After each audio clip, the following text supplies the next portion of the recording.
Hey there, Matt Philleo in the studio. Today I wanted to talk to you about shading and three different kinds of light sources that can help you to get a higher degree of realism in your portrait painting and even just your acrylic painting in general.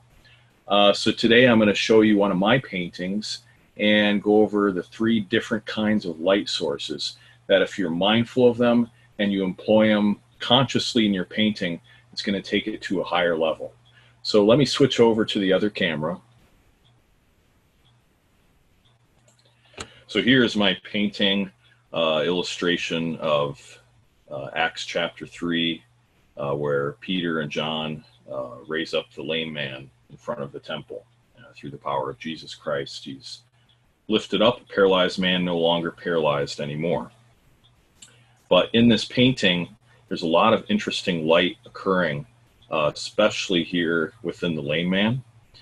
And so we have actually three different light sources that I want to discuss.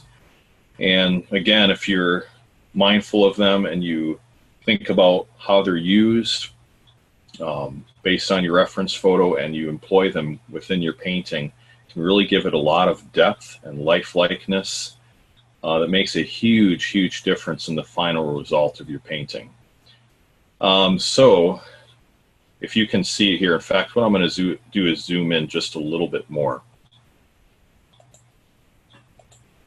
Now this work is still in progress, so I don't have all of the nuances within here, but enough that you can see what I'm talking about. So we have the primary light source, which is the sun, and it's shining down on his face. Actually, it would be coming from a lower angle because this is representative of an early morning time period. And so it's striking his face. You can see the highlights. It's even low enough that it's illuminating his upper lip, the bottom side of it, and the underside of his, the area above his eyelids. It's also illuminating these folds of clothing, and then also this part as well, and then here on the sleeves and the hands, and a little bit on this bowl as well. And so that would be the primary light source. And when I say primary, the primary light source is going to be your strongest and brightest source. And that's the one you're going to associate usually with sunlight, or if you're inside, it would be an incandescent light or some sort of a bright light indoors. So that would be the primary light source. And so I was very mindful of where is it coming from? Well, it's coming from the left-hand side, shining towards the right, and it's lower in the sky because this is early morning. So I'm mindful of all those things as I paint. And I had to double check myself a couple of times because I had the shadows in the wrong places initially on the face, but I had to follow my reference photo to get those right. And so then you have, first of all, like I said, the primary light source. And then after that, you have your secondary light source. And the secondary light source, in this case, would be from the sky. And the sky is actually casting a very strong bluish light onto his white clothing. And because the rest is in shadow, you know, it's just this tiny bit that's being illuminated by the sun, very kind of a sliver of his body and a sliver of his face. The rest really is in shadow, but it's not black because there is light from the sky. And on a clear day, that color is going to be quite blue. So it's simply going to reflect the blue above, just like water does. That's why we associate water with being blue, because it reflects the sky color. Same thing with white clothing. And so that would be our secondary light source. And there's areas where that light is not hitting, like by his armpits, a little bit in this area. The sky really doesn't affect that because it's this part of his clothing is actually aimed more towards the ground where it's darker. And so that's something to be mindful. In fact, that secondary light source of the sky even affects a little bit of his face. And we see a little bit of the blue color right on his cheeks, where that would be aiming towards the sky, a little bit on his forehead, and then also in his beard as well, which we're going to imagine there's some white hairs in there. So it's kind of grayish.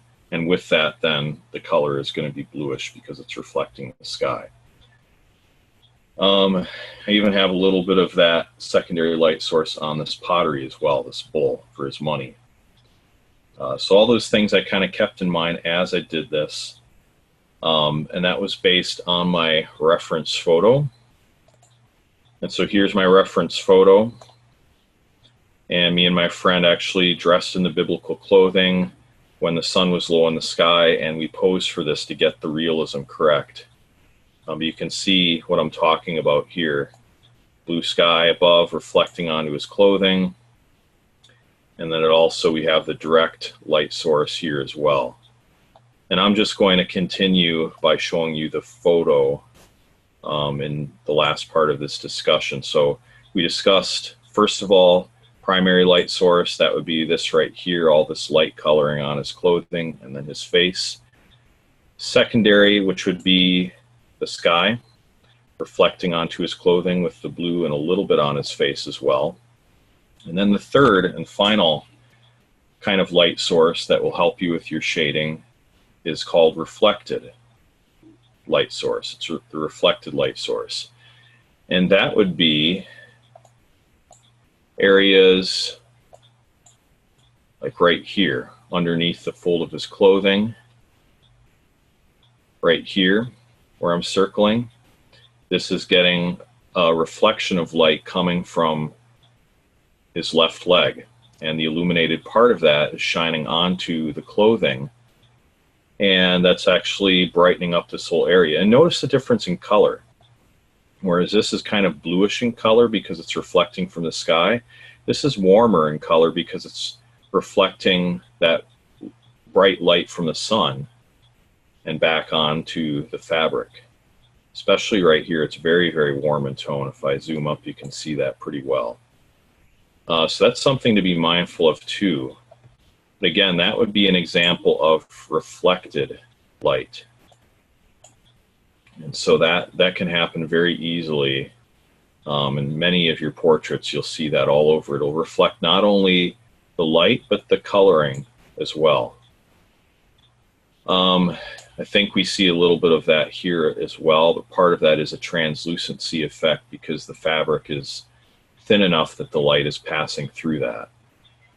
And so that's something you need to be mindful of as well. Although that's not actually a light source, translucency effect of certain things can change your perception of whether it's being reflected or if the light's actually passing through it because it's not opaque.